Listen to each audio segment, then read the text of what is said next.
Hi there, Tim Bauer here from LiveVideoGuitarLessons.com with a practice tip of the day. This one is for the advanced player, and today I'm starting a series on some simple creativity exercises to help us expand our horizons in our improv work. If you've been playing lead guitar for a while, raise your hand if you ever got bored with your playing. Raise your hand if you ever just kind of played through, like you're playing a gig somewhere and you just kind of stuck with the same old because you know it's safe and you know you wouldn't make a mistake and you know it'll get you through the night. Well, that's not, the whole point of being a musician is to be creative. So, and I know you get stuck on those places where it just feels like, okay, you just kind of, when you learn stuff, you're kind of on an upslope. You learn a lot of stuff real fast, then you kind of plateau off. And the longer you've been playing, the longer those plateaus are.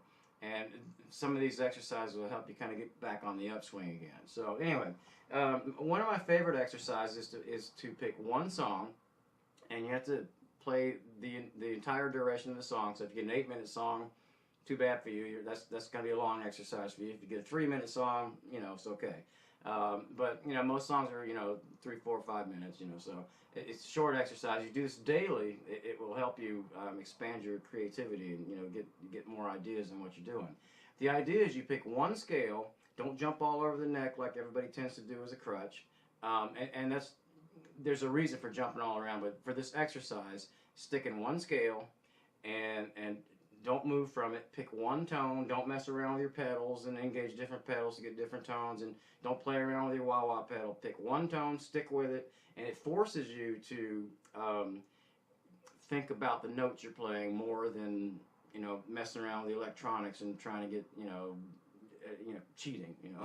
It's not cheating, but I mean you're letting the electronics do all the work for you, and you want to let your mind do all the work for you. So anyway, just as an example, let's say I'm playing something in the key of B major, and I'm going to pick my one scale. We'll do an Ionian scale.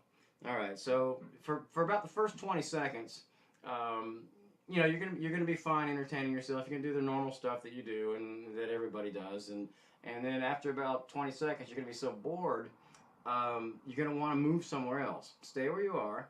Don't even change octaves. Stay in the same place. Don't change anything. And the fact that you're bored will force you to think about the scale differently. It'll force you to jump over notes. It'll force you to play some pinch harmonics where you wouldn't normally do it. It'll force you to manipulate the notes a little better. It'll force you to bend them differently. Instead of bending the normal half step or whole step, maybe you'll bend a step and a half. Maybe instead of bending it up, you'll start it up and bend it down. It'll force you to look for you can look for harmony notes within your scale. And what happens, normally when you're playing, most people when they're playing, they're going from scale to scale to scale, and they're playing 10 or 15 seconds maybe in each scale, probably even less than that. And they're just using that movement as a crutch, and they're just kind of playing the same old way. They're just doing it in a different place. And that's very effective too. But for this exercise, you want to get more creative. So if I'm doing my Ionian B major scale, and make sure you do this with music, by the way. I'm not running music in the video here, but make sure you do it with music. Make sure you're in the right key, and just stick with it through the end of the song. Do it once a day. Pick one tone, one scale, and the next day, or if you want to do another song, pick another tone. Like play without, like right now I'm going to play with distortion. If you want to do 2 songs that day, go without distortion. And make sure it's another song. Pick another scale, and it'll force you to work your mind a little bit. So normally you do all this stuff. You start off, and I can do that for 20 seconds, and then I'm out of my normal tricks. And well, I'm not out of them, but I've done the stuff that I would normally do in that scale. And then I'd go somewhere else and do something else. But if I stay with that scale, it kind of forces me to kind of think about other things I can do. Like I can kind of picture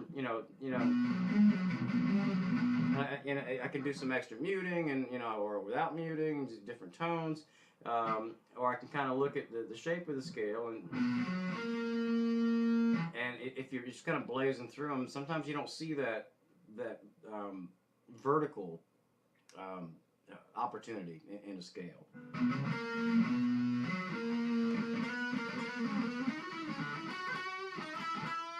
And maybe, it forced you to, manipulate the strings a little differently. Normally I'd bend it, but I might bend it a little flat.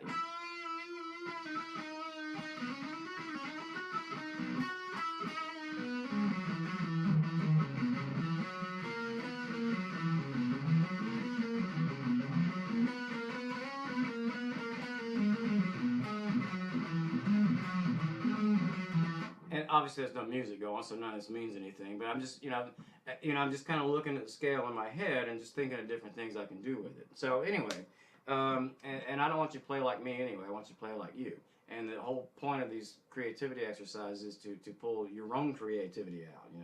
And this is a good exercise. Give it a shot and see what you think. And I think you'll be impressed with the results. So anyway, I just wanted to kind of point that out real quick. Thanks for tuning into this practice tip. Tune in again tomorrow for another one, and I will see you then. Thanks. Bye.